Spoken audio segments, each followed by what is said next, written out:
നമ്മുടെ കേരളത്തിൽ ഒരു പാഠപുസ്തകത്തിൽ നിന്നൊരു പാഠം തന്നെ വെട്ടിമാറ്റേണ്ടി വന്നതിനെക്കുറിച്ച് നിങ്ങൾ കേട്ടിട്ടുണ്ടോ? എമ്പുരാൻ സിനിമയുമായിട്ട് ബന്ധപ്പെട്ട് ഇപ്പോൾ വന്നുകൊണ്ടിരിക്കുന്ന വിവാദങ്ങൾ നമ്മളെല്ലാവരും കണ്ടുകൊണ്ടിരിക്കുന്നുണ്ട്. അതായത് റിലീസ് ചെയ്യപ്പെട്ട ചിത്രങ്ങളിൽ നിന്ന് ചില രംഗങ്ങൾ, ചില ഭാഗങ്ങൾ, ചില ഡയലോഗുകൾ, ചില കാര്യങ്ങളെല്ലാം വെട്ടിമാറ്റേണ്ടി വരുന്ന ഒരു അവസ്ഥ. എന്നാൽ നമ്മുടെ കേരളത്തിൽ ഒരു പാഠപുസ്തകത്തിൽ നിന്നൊരു പാഠം തന്നെ വെട്ടിമാറ്റേണ്ടി വന്നതിനെക്കുറിച്ച് നിങ്ങൾ കേട്ടിട്ടുണ്ടോ? അധികം വർഷം പുറകിലോട്ടൊന്നും പോകണ്ട, 2008 7ാം ക്ലാസ് സാമൂഹ്യ പാഠപുസ്തകത്തിലാണ് മതമില്ലാത്ത ജീവൻ എന്ന പേരിലൊരു പാഠം അച്ചടിച്ച് വരികയും അതിനെതിരെ ഇന്നുണ്ടായ പോലെയൊന്നുമല്ല കേട്ടോ. ഇപ്പോൾ ഈ എമ്പുരാനെതിരെ പലരും പറയുന്നുണ്ട് ഞങ്ങൾ എതിർത്തിട്ടില്ല, അവർ തന്നെ സ്വയം വെട്ടിമാറ്റിയതാണ് എന്നൊക്കെ. പക്ഷെ അന്ന് അങ്ങനെ ആയിരുന്നില്ല.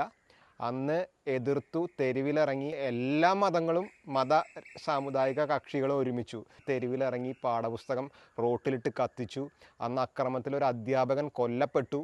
അങ്ങനെ അവസാനം പാഠഭാഗം പാഠപുസ്തകത്തിൽ നിന്ന് വെട്ടിമാറ്റി. 2 മതവിഭാഗങ്ങളിൽ പെടുന്ന അച്ഛനും അമ്മയ്ക്കും ഉണ്ടായ ഒരു കുട്ടിയെ സ്കൂളിൽ ചേർത്താൻ കൊണ്ടുപോകുന്നതും ഏത് മതമാണ് ചേർക്കേണ്ടത് എന്ന് ചോദിക്കുമ്പോൾ മതമൊന്നും ചേർക്കണ്ട, അവന് വലുതാവുമ്പോൾ അവന് ഇഷ്ടമുള്ള മതം തിരഞ്ഞെടുക്കട്ടെ എന്ന് പറയുന്ന ഒരു ഭാഗമാണ്. എന്നാൽ അതിലെവിടെയാണ് മതങ്ങൾക്കെതിരെ പറയുന്നതെന്ന് എനിക്കത്ര ആലോചിച്ചിട്ടും പിടികിട്ടുന്നില്ല. ഇപ്പോൾ നമ്മൾ ഭയങ്കര ആവിഷ്കാര സ്വാതന്ത്ര്യത്തിനൊക്കെ അനുകൂലിച്ച് ഒരുപാട് പോസ്റ്റുകളും കമൻറ്റുകളൊക്കെ ഇടുന്നവർ ആലോചിക്കണം അന്ന് നിങ്ങൾ എന്താണ് ചെയ്തത് എന്നുള്ളത്. ഈ ഒരു പാഠഭാഗത്തിനെതിരെ സമരമുഖത്തിറങ്ങിയ ആൾക്കാർ ഇന്ന് ആവിഷ്കാര സ്വാതന്ത്ര്യത്തിനെ സപ്പോർട്ട് ചെയ്ത് കമൻ്റ് ഇടുന്ന കാണുമ്പോൾ സത്യം പറഞ്ഞാൽ ചിരിയാണ് വരുന്നത്.